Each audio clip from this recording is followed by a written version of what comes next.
Renee Liu, a celebrity esthetician and skincare expert, said, "Be good to your skin. You will wear it for the rest of your life." It is not until recently that skincare has gotten the limelight in Kenya, with popular fashion bloggers such as This Is S and Joy Candy going to their blogs and talking about their skincare and skincare routine. On this episode of the Holistic Health Show, we will be talking about skincare. Wow, I like your pictures. You should frame some. Thanks. But what's with the skin breakout? I try to keep my skin beautiful through a daily cleansing routine using beauty soaps, but Everyday exposure to dirt, germs, and sweat makes our skin susceptible to an outbreak of rashes. That's why I started using Dettol skincare. Only Dettol skincare contains the right balance of moisturizer and 24 hours non-stop protection from germs. Dettol skincare enters deep within your pores and removes germs. That leaves it feeling smooth and even-toned every day. Wow, your skin looks lovely. Yes, you look radiant and beautiful. thanks to Dettol Skincare, now I have the face to face the world. If we don't take care of ourselves, who will? New Dettol Skincare for beautiful germ-free skin. Now also available in shower gel in partnership with the Kenya Medical Association. Dettol. Be 100% sure. Just dive right into it, and I will ask you, the skin. Most of us usually know the skin as just what we learned in biology. The skin has two layers, the dermis and the epidermis. So could you tell us more about the skin, the different layers, and just basically what we cannot see? Okay. In real science, the skin has three layers, the main layers: the epidermis, dermis, and subcutaneous layer. The subcutaneous layer is a thick fat layer that cushions your body. The dermis is under the epidermis, and then the epidermis has 5 layers: the stratum corneum, stratum lucidum, stratum granulosum, sponosium, and stratum germinativum. And then the dermis has 3. So generally that's what is under the main epidermis skin. So let's talk about skin types. So I've heard people talk about skin types. Oh, I have oily skin. Oh, I have dry skin. So basically, what are the different skin types, and how can you tell what your skin type is? We have 5 different types of skins. We have the normal skin, the oily skin, the dry, sensitive, and combination. So for the oily skin people, most of the time they have acne, if I have to use. They have so much breakouts, and then their pores are really open. If you check on their skin, their pores are more open. So that's exactly opposite of what dry skin are.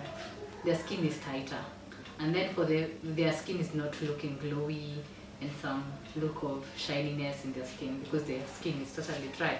Combination, you either have normal oily, normal dry, or dry and oily, where your skin is dry completely, and then some parts of it, like probably mostly on the T-zone, the T-zone is this area. On the T-zone, it could be oily or dry, and then the rest of the skin is different. Where you have combination, where you probably develop more acne here, and then the rest of the skin is okay. Okay. Then the sensitive people have so much sensitivity on their skin. So if you touch a person who has sensitive skin, most of the time they have a breakout or develop some problems with their skin. Yeah. So how can you tell what skin type you are? If you've not maybe read about it or heard about it, how can you tell what kind of skin you have? I think skin type is determined by the water content, oil content, and the sensitivity. With time, you can be able to tell, I react to something. Probably when you eat eggs, you react to that. Probably when you hug people with makeup or some certain products, react to your skin. So those people have sensitive skin. The water content is where we test it by, if you pinch yourself, you have, and it releases really fast, then your water content level in your body is really okay. For that, you test on your elasticity. Then you have oil, the oil content in your skin, test on the softness of your skin. For people who are oily, the skin is really soft. You have more oils. Most of these people, if you picked a handkerchief right now and wiped a person who has oily face, the handkerchief will still have some droplets of oil. If you pick a dry skin person, they'll wipe and the handkerchief will still come out clean. Yeah. The place of sunscreen in the black community, because you hear people saying sunscreen is for white people or light-skinned people or maybe people going to Mombasa. Is there any use of sunscreen in everyday life? sunscreen is very important. I mean, very important, yeah. You're lighter than me. I'm very dark, I think. So I think for me, I need the sunscreen. Yet they say lighter people need it more. They don't need it more, but we have different sun protection factors. For me, I would use probably a 15 and it will work for me. For you, you'd use probably a 50 or 30 or 60 and it will work for you. So there are different sun protection factors. So you get a sunscreen that probably suits you. If you're going to Mombasa, I think a higher SPF is sun protection factor, is better for you. For a person averagely in a normal situation where there's sun, especially if you're working from 10 to 3, you need a sunscreen. That's when the UV radiation is very high. So, and then we have melanin. So as much as we're saying about sunscreen, people assume that your skin honestly produces, the melanocyte cells produces melanin. So immediately you're under the sun, too much sun, your body will start getting a tan. So when you start getting the tan protects you from the next time you be exposed to the sun, then you will not be so exposed. The tan will protect you from the UV radiation. So sunscreen is basically for everyone. Because like those people who have vitiligo, you see they're darker probably on one side and then some parts they're not darker. So that's the same thing. So that part that they're not darker is getting more UV radiation than anything else, which most of the time it's causing us to have cancer and all. So sunscreen is really important for all of us. Recently, popular socialite Vera Sidika went on national television to talk about her skin lightening procedure. But this is not a new thing in Kenya, as for ages, women have flocked beauty cosmetic shops and the black market to seek after skin lightening creams or bleaching products. This is not a new thing in the country, so we sought to find out what people really think about skin lightening. I think it's a crying shame. It's unfortunate that people are not satisfied with the way they were made by God, and they feel that they have to lighten their skin. And yeah, I just think it's sad. I personally don't see the need of skin lightening. I feel like we were created beautifully and wonderfully, so God does not make any mistakes. So it's not right for you to go and feel the need to lighten your skin. So it's just all about self-confidence and self-esteem and believing that you're beautiful regardless of your skin color.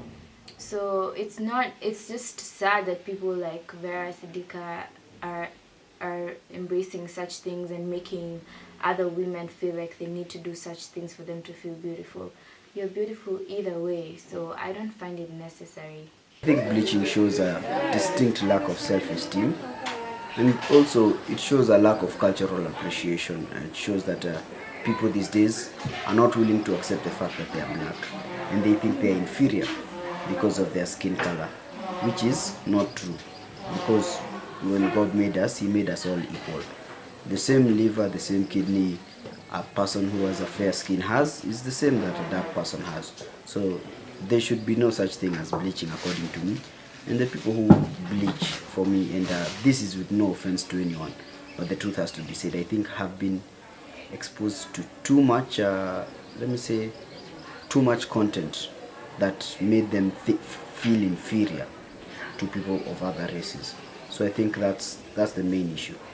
We've seen socialites Vera Sidika go on national TV and talk about bleaching and how it's skin lightening and it's better than the bleaching done in River. So as a skin expert, what is your take on bleaching and what effects does it have? I think first of all, the media has really played a big role in making each one of us believe that these light skins are the beautiful people in the society. You know, in a society we depended so much on the outer beauty than the inner beauty, which if I'm beautiful from the inside, I believe it comes out on the outside. A smile a day makes everyone look beautiful, so why not? Then I think really bleaching has some really serious effects, because first of all, in some of these products that are being used, for example, like a place in China, there's some tablets they give you.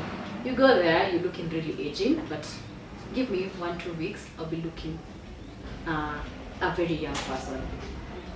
I don't want to give examples, because I've not been allowed to, but I know, and then one thing for sure, you can't lighten your whole skin. Your knuckles, your knees, your elbows will always be dark. So if you change that, every person will still know Mandy bleached her skin. So I think with time, it's not really encourageable to bleach your skin. Lastly, let us talk about chemical versus natural products.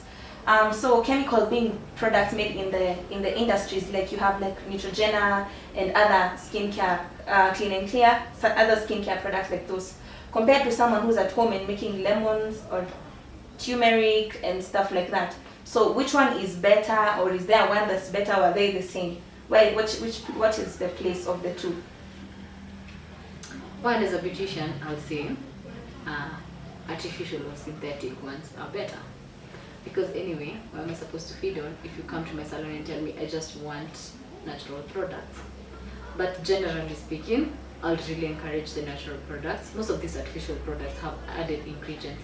What makes that clear up all your acne that you've had for the last 20 years, now that you're 21 or you're 10, it clears up all of a sudden, then that's not as much good. It must have another ingredient that makes you that.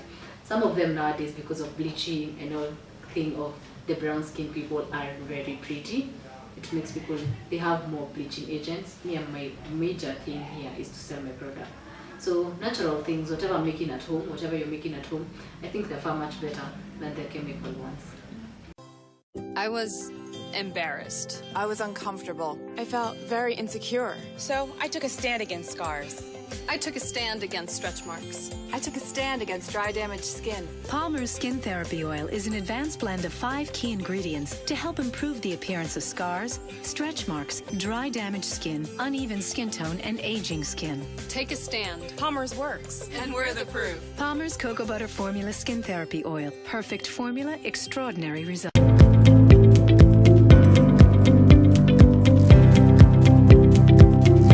I spoke to fashion blogger and skincare enthusiast Sharon Mwangi, who highlighted her skincare routine and the benefits of taking care of her skin. So how has you taking care of your skin been beneficial to you, first as a blogger and just basically just as a person?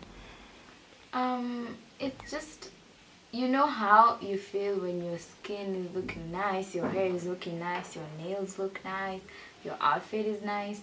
It's like a boost of confidence, you know. And it's just important for you to take care of your skin and look nice and feel nice. So it's just basically when you look nice, you feel nice. So that's how it's taking care of my skin has helped me. As a blogger, various skincare companies have approached me, or beauty companies have approached me because of my skin, and they want to use me to advertise their products, because that's the kind of thing they're trying to sell. So yeah, so it's super important. Yeah. So how do you take care of your skin? I basically drink a lot of water. I know people say that, but when you actually do it, you'll see that the improvement is going to be drastic. So I drink a lot of water. Apart from water, I just basically don't sleep with my makeup on. I make sure I wash my makeup off before I sleep. I also don't use products that have lead in it. So anytime I buy a makeup product, I check the ingredients to see if it has lead. Lead is very bad for the skin.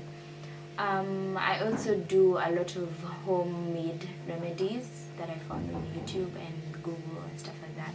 So those remedies are important for just brightening your skin, tightening your skin, when you have breakouts, when you have